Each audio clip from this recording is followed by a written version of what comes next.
नीलेश जी, मैं आपकी राय ये कमोडिटी साइकिल पर भी लेना चाहूंगी क्योंकि पिछले पूरे महीने हमने देखा है वो मेटल्स के दामों में लगातार इजाफा ही देखने को मिला, जो क्लियरली कुछ कंपनियों के लिए बेहतर साबित हुए, लेकिन कुछ के लिए आगे मार्जिन्स के तौर पर भारी पड़ सकते हैं। लेकिन इस सिक्लिकलिटी में क्या अभी भी निवेशकों के हाथ में और पैसे बनाने के मौके मिलेंगे? एक मेटल की साइकिल समझ पाना थोड़ा मुश्किल है। एंड इस बार एक तरफ आप देखें तो ग्रोथ कम हो रही है और दूसरी तरफ मेटल के दाम बढ़ रहे हैं। यह स्पेक्यूलेशन है, डिमांड सप्लाई है, जियोपॉलिटिकल रिस्क है। इसका अंदाजा लगाना मुश्किल है। बट एक बात तय है, अगर मेटल के दाम इतने ऊपर रहे तो ग्लोबल ग्रोथ जो थोड़ी वीक है वह और भी वीक हो जाएगी और मेटल डिमांड के ऊपर एडवर्स इम्पैक्ट आएगी। तो हमारा मानना यह है कि इस वक्त मेटल क्षेत्र में जिस प्रकार के कमोडिटीज के दाम बढ़े हैं, चाहे कॉपर हो, स्टील हो, एल्यूमिनियम हो, वहां पे थोड़ा प्रॉफिट बुकिंग का समय है। साइकिल कब टर्न होगी किसी को पता नहीं है।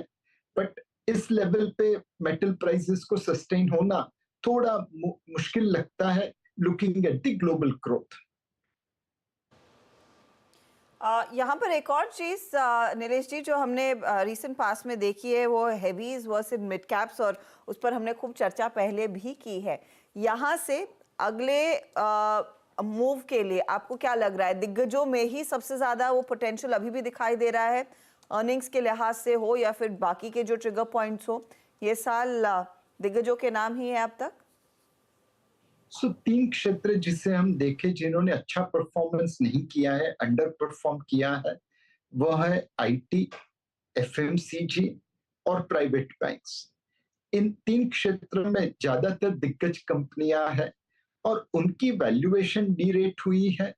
उनकी इन्वेस्टर्स ने जनरली खरीदारी नहीं की है, प्रॉफिट बुक किया है या वहां पे नए नए पैसे नहीं लगाए हैं। अब अगर मॉनसून अच्छा होता है तो हो सकता है एफएमसीजी कंपनी को फायदा हो। अगर लिक्विडिटी अच्छी रहती है और ब्याज के दरों में कटौती होती है तो हो सकता है प्राइवेट बैंक्स को भी फायदा हो। और अगर वॉल्यूम ग्रोथ आता है आईटी क्षेत्र में तो आईटी क्षेत्र को भी फायदा होगा। ये तीनों सेक्टर की अंडर परफॉर्मेंस होने की वजह से वैल्यूएशन अब आपकी फेवर में है और ट्रिगर है मॉनसून के, वॉल्यूम ग्रोथ के या रेट कट्स एंड लिक्विडिटी के, जो इन क्षेत्र को सहारा दे सकते हैं। यह आज नहीं होगा वो सर्टेन है, बट आने वाले 6-9 महीनों में शायद इसमें से कोई ना कोई घटना घटित हो जाए। अगर ये होगा तो ये तीन सेक्टर चलेंगे और उनमें दिग्गज कंपनी का चलना स्वाभाविक है।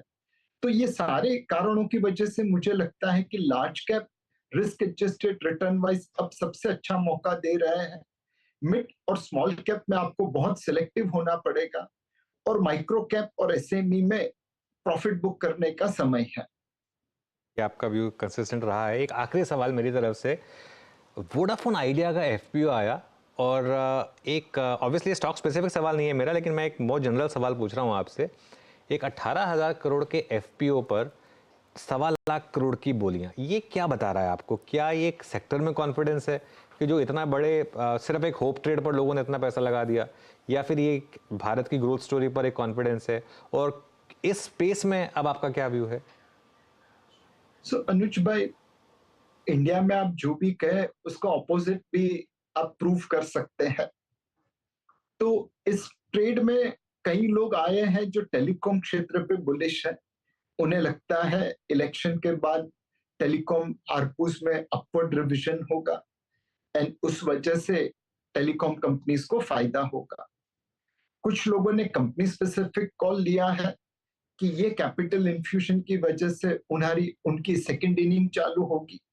एंड सरकार भी कह रही है कि हमें भारत में ड्यूओपोली नहीं चाहिए, कम से कम 3-4 कंपनीज चाहिए टेलीकॉम क्षेत्र में। तो हो सकता है कोई ना कोई कंसेशन मिलेगा, कोई ना कोई बेनिफिट मिलेगा, कोई ना कोई पॉलिसी चेंज होगा जो इस कंपनी को बेनिफिट होगा।